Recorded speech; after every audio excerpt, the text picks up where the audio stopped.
There's a poetry to good deeds that empower social change, often lost and forgotten by following generations. If you're under 40, then you've never known a world without the safety of childhood vaccines. And you probably don't know that the top killers of children in the 20th century were beaten by science, public health, and two first ladies from the genteel South, Betty Bumpers and Rosalyn Carter. Nowadays, it's hard to imagine life at the height of the polio epidemic in 1952, when nearly 60,000 cases and over 3,000 deaths were reported in the United States. Those who didn't die were often sentenced to life in an iron lung like this one, used by Arkansas polio survivor Peggy McCormick. You go to the hospital to visit relatives or something, you'd see children in these iron lungs, and adults pretty often too. But it was just a horrible, horrible thing. And then came Jonas Salk, Albert Sabin, and polio vaccines.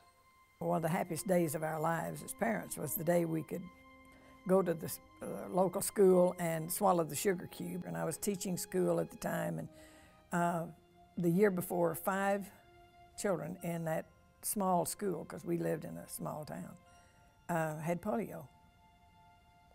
So that was the one thing that I guess it motivated me and made me come to the full realization what a wonderful thing that immunizations were. And back then, everybody in town had to go. I remember these long lines at the schoolhouse, and we had our vaccine on a sugar cube. And that was a scary time because everybody was afraid they were going to develop polio, and it was on the news constantly.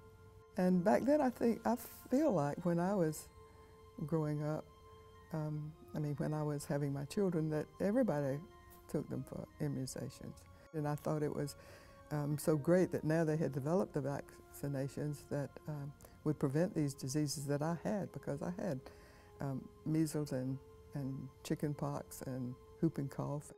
As a health officer for the PTA, we did clinics, twice a year in the school, seeing that we had preschool clinics and that all children would be fully immunized. By 1970, the vaccine schedule called for shots preventing 8 different diseases, beginning at 2 months of age.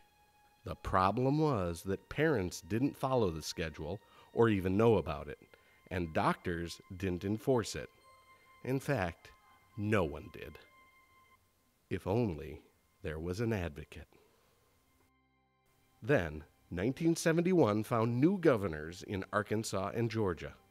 Our husbands were elected governors at the same time. The Centers for Disease Control came around to see all first ladies and said, we have 3 new vaccines, and we would like for you to help educate the people of Arkansas to the fact that we have these new vaccines and raise the levels of immunizations. Well, of course, I became defensive about thinking we needed to educate our people, that they were ignorant bunch of hillbillies. So I said, if our children need to be immunized, I will work to see that they get immunized, but they don't need any more education. And I had to come up with some idea of how we were going to immunize our state's children.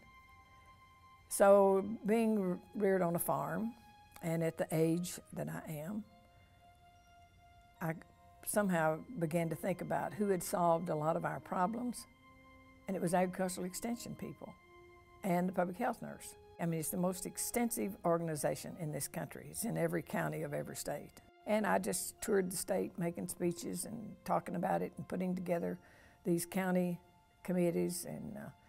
And on one Saturday, we immunized 350,000 children. When Jim was governor, of course, I had always gotten my children involved, and immunized, and knew that it was the right thing to do. And then I went to governors' conferences with Jimmy, and the governors' wives always got together, and we talked about each talked about what we were doing. And Betty Bumpers was working on immunization, and she was very convincing at that first meeting. I thought, well, I could go home and work on immunization. But I came home and found out that everybody was not getting the vaccines they needed. And she devised a program working with the Centers for Disease Control. And I think she talked a lot of us, governors' wives, spouses, to get involved. I know I did, and she came to Georgia and helped me. In 1975, Governor Bumpers moved to Washington, D.C. to begin a 24-year career as Senator Bumpers. Betty was right there promoting her own causes. I have two passions in my life. One of them is immunizations and the other is peace. I was busy trying to make my Arkansas model of using local, state, federal organizations and agencies to accomplish that immunization victory that we had in Arkansas. And I was trying to get that accepted as a national model. When we got to the White House, we'd been there about 2 weeks when Betty called, because her husband was elected senator before Jimmy was elected president. She'd been in Washington for a couple of years.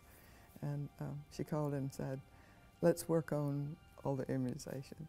She has said a lot of times, I was the first person that knocked on the door, White House door, to come see her, and I wanted her to help me with getting this immunization done. When Jimmy was elected, very few states required immunization by school age. I was shocked, and so we went to work. And work they did. The dynamic duo of immunization traveled the country advocating for childhood immunizations.